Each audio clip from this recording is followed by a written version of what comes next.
Assalamualaikum warahmatullahi wabarakatuh. Lagdak naraba wakal nungai traba miyamgi wakal phatanam gi damakta miyamda wafam khara thamjari madudi chaliba tha asigi tang March ki tang nipan mapan tang tarada Hazrat Nijamuddin Basti da leiba Banglawali Masjid ta religious ki conference ama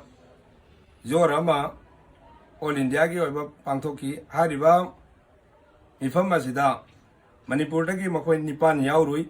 Hariba Makoi Nipan Aditi Malan Abdul Rahman Lilong Hafiz Islahuddin Lilong Malan Abdul Hai Kokta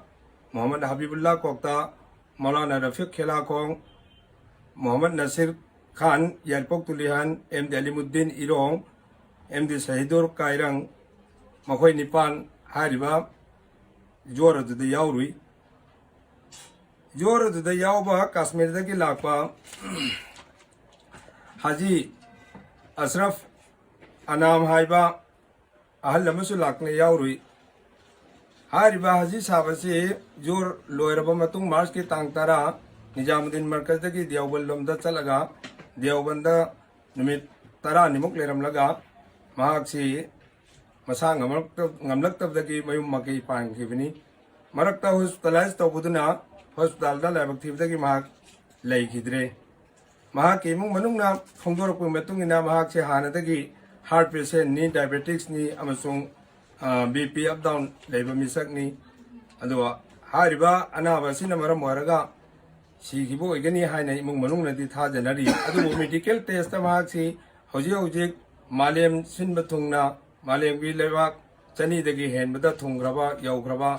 anaba mayok na riba Coronavirus ki virus asina ohenba laina adagi sikibni haina medical team na phongdor ki matung inna ma positive warga sibni haina launare adubo sarkar na ma ke tofam thokpa thabuk tawraba matung badana pek tawraga ma ki imung manung gi miyoi singda sinnaraga Kashmir da ma dafan tawgre loigre ma ki mari dagi ma ka lainaramba miyoi sing kana kana leibage haina Pangnarambagi Amazung Pangnarambagi Haina, Diobanda TV Aba, Tidna Mioga Pokotana test of Grey, Alhamdulillah to Bosi Popa, Diobandaki positive Oiba, Misak Amofo Fangri, Lona Nijamuddin Markas Damahaka, Lainaramba Mioisim, Tigana Podangasi, Manipurda, Gital Obamokoi, Singadu report Yaunaraptuna, Nasigi, Lengakna, Sarkarna, Mokoki Marima Kong Tigalakuna Hojik. Makogi wafam loina khangnare makoi se hogi bathagi tang tara ga mathoi March ki tang tara mathoi da makoi taruk halaki March ki tang tara umdoi da makoi ani halaki ado hariba makoi ase ngasi bawda numit kunni amasung numit tara ga ni pani sure hariba numit sing asida hoji pawda makoi da naik leiba amasung hariba bahara sasina ohenba oibi aba na bagi sintom amafoba Later, now you put the Nadi Ekana Sama Yam of Fanasat no Takuna Tumna lady. Ah, Koi Nipan, a chitanatana, 40 days, Ada Nijamuddin Markas, the whole Totuna Leva, Malana Yunus, Urup, Mahak Masasu, Tang Taragamapan, Maski Tang Taragamapan, the Nijamuddin Markas, the Torokuna Manipur Yoruki, Mahak Jogs, you for the Karigumba Mata, Anaik Yautana lady, Adubu. Sing never put a cock, never hide a mark. I go Porompa Jennings Hospital, the Satuna Mahaki test, Ilang Pirude, Mahaki result, Adu result to a young Pangagani. Hariba, Wafamasida, Mayam, Sing never cook, never get the mark. Egogi, Honorable CM, Mike the quick response force team leader Lakunangasi, Mafamasra, Hariba Saxingasi, Unaduna, Makogi report, Nachimba. Lodna Chakre, Lodna Namakataba, I go medical helpline gi, Mio Singa Doctor Singapore found Naduna, Karikari, Lokapia, Batabu, Labake, I have the local and with the Makta, Ojik, Power the Mak online, the found Naduna lady. Alhamdulillah, Ojike Hariba, Misak Singasi, the Karigumba, positive Webaki Kudam Pandam Amofo Fangdi, Nijamuddin Markas the Tokiba, Mayam Lona River High River Sizu. Media ke hai singlaba chandok chanjin yamna hairiba mioi kayana lanaba paw kaya sandok pudagi miyam da langtak nahalle Nijamuddin Markaz की building असे 8 floor नहीं ले रही बसी วันไทม์ดามีลิซิงมาเป็นจังหวะที่ลิซิงตาราพบเลยวิอาบะกันนี้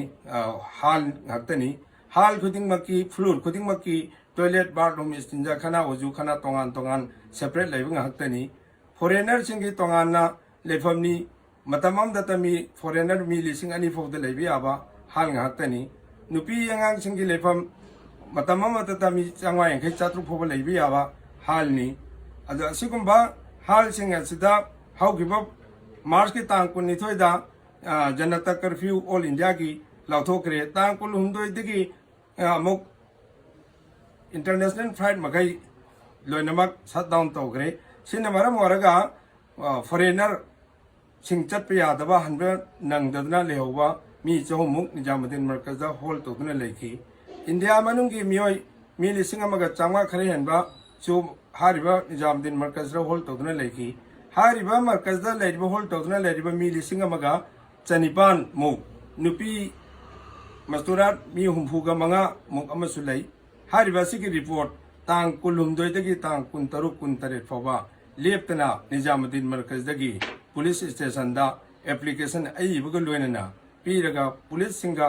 पुंग खुदिंगी पाव फाउनरगा यामना फजबा मोंगदा section थौरंगा लोइनना लेरकपसिना ngarangdi makoi masa masa ki state halan khinabgi damakta sarkarna madugi thabuk lokhalakpa matamda test tawrba matungda makoi si chalhangidabni haina sarkarna mokka test tawranabgi damakta medical team jing kawruga puraga makoi test tawba hurkhi ngasigi pung baro pungkhai pung ama phawbada mi lising amaga 30 ga manga india gi test tawbada mi ama phawba positive oiba phangde hairi loinana foreigner mi chahumuk leibasi लोइन पुन्ना पुखरगा मखोय test तौनना बा पुखरे हारी चपचा मबंदुगी result जुपिरक्त्री अदुबो लानबा पाउ कया मीडिया की थोंग दा फेसबुक दा नत्रगा यूट्यूब दा मी जनी हेना सोकले मी कया मा हसना तौरे हाइबा पाउ संदोरपुदगी मियाम यामना नुंगाइना तबा यामना पेना तबा ताबदा नुंगाइ तबा से मसि मयामना थादोक पियो लानबा पाउ nghaktani हौजिक दारुल मरकजगी माइकैदगिसु निजामुद्दीन मरकजगा ऑनलाइन दे पाउ ततना फाउनरी लोइना चलुरिबसिंगिसु असोयंगाम थोक्तनबगिदमक यावदनबगिदमक यावरकलगसु करि तौगदगे हाइबगी मतंगदा हौजिक खंगलकलबनिना मेडिकल टीम सिंगा ततना पाउ फाउनरी अदुना करिगुम दरकार लेरगदी दारुल मरकजदसु मी चामरीगा मरफु लेबि याबा बोर्डिंग हाल nghaktani hariba mafamasda hariba चलुरिबा मी सिंगासिगी दरकार लेरबदी क्वारंटाइन तौबकी दमकता का अममदा सेपरेट अममम थमलगा मी अममम थमलगा मदुगी सेक्शन थरंग लौखटपि याय सरकार दसु इखोगी अंगम मतेंग पांगनब होनगनी लोइनना मणिपुर दा हौजिक पॉजिटिव ओइदना लायंग लिबि अखोगी मिंगोइन पल्लबदा भेमी महाकेसु अखोई ताबदि यामना नुंगाइति अदुबो महाके मसा फगलकनबा मसुंग महाके दमकतसु इखोई खदिमना अवाबदा सरुक याबग लोइनना महाकिदम फगलकना बदवा तौरी लोइना असिगुम्बा अवाब तांजासदा हेना वाननबा लानबा पाउसु संदोकलुजी असिगुम्बा अवाब मतम मसिददी अखोय मपुदो अनसिनबा अखोय दुआ तौबा अखोय अचुम्बा वफम खक्ता ngang masung achum thabuk tawba लानबा थबुक खुदिंगमक लानबा वखल खुदिंगमक थादोक मिनरगा अखोय जे तंगु लिताबा अखोय मसन नुंसिनबा पुरकपा मोंगदा पुंसी हिंगमिन नसी हाइना मियामदा रिक्वेस्ट तौजरी अपील तौजरी